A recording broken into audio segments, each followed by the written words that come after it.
A truck accident happened just after 6 p.m. on January 6, 2026, on the Silver Memorial Bridge along U.S. Highway 35 near Point Pleasant, West Virginia.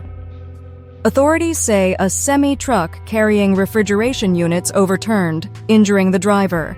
The crash disrupted traffic for several hours. The incident remains under investigation.